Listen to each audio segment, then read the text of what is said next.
We're going to get a little bit more of your exclusive interview with Kobe. I am looking forward to sharing that. The superstar's decision to retire means the end of an era, but after dominating basketball for 2 decades, Kobe told me he has big plans for what comes next. I used to make 1,000 shots a day. My body could take. I used to make 1,000 a day. I used to get up in the morning, make 500, then come back in the evening and make another 500. As Kobe Bryant approaches the basketball finish line next April, he's looking forward to his next chapter. So what is next for you? That's the hard part, right? Because you have to figure out what's the next passion, and it's been a long process for me in terms of figuring out what that is. But I found it, and I really enjoy story. I really enjoy that, and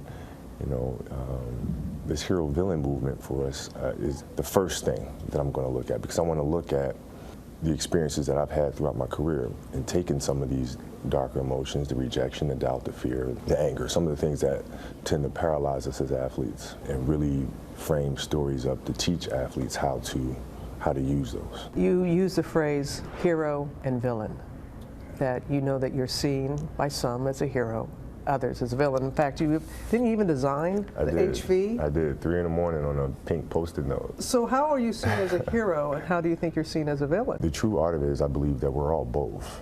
We can't have one without the other. I think it's all a matter of perspective. We're all human, and we all make mistakes, and we all have moments of anger or frustration, and I think that's what makes us us, is the fact that we can be both, and we just hope that the hero side of us manifests itself more frequently than the villain nature does.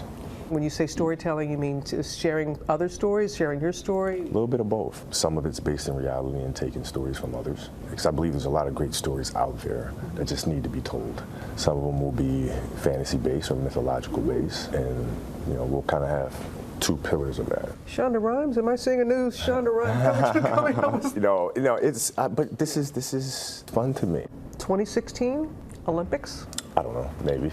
I mean, it'd be great to spend time with the guys again, for the last time, and be on the team with them, and just enjoy the atmosphere in a more relaxed setting, where it's not thinking about, okay, how in the world are we going to beat KD in them next year? How are we going to deal with LeBron James next year? But more so just enjoying the camaraderie and being around so many tremendous athletes.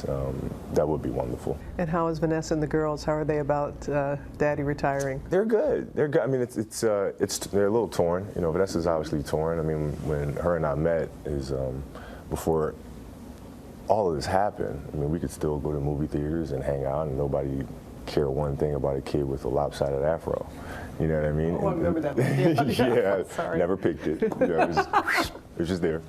And so, she's seen the evolution from being able to do that to now not being able to go anywhere. So, this has been all she's known. And so it's a little bittersweet, but still in all, we're looking forward to the next chapter. The whole family is looking forward to the next chapter. I forgot about that lopsided curl he used to have. But you got him with it. But he really has, like all of us, he's grown up. And you can feel it through the screen. He's really put so much thought. And I hope the Olympics happens. Yeah, that would be fun. Great. When I mentioned George, he lit up because what I told you this, he recently watched The War Room. Yeah. The War Room, because he's looking at documentaries, and he studies everything like he did on the basketball court. That's what he's doing in business. And so don't be surprised if you get a cold call from Kobe. I'll take it. Athletes are so young when they retire that they can have a full second life, second career, second everything. Yeah. I remember when Martina Navratilova retired, and she was told, "You're old lady, old lady, old lady," and then she got out in the real world and she realized, "I'm not old." At all. They all. have to rethink that because they're told that at the end of their careers. And it's another opportunity for him to be a role model to show about how he goes about it, and it sure How seems like important he's going to do school it. is too, because a lot of times they end up using some of that. That's true. And so he wants to share some stories because he wants to help athletes be able to do that.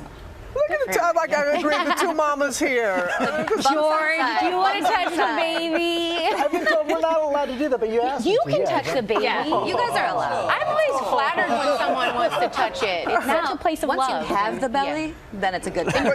But he was right to ask because there's some moms who do not want. Yes, it is. But come on, we're tight. You can come at me like this. Sorry. Go on, George. And here I thought you were going to babysit. I don't think so anymore.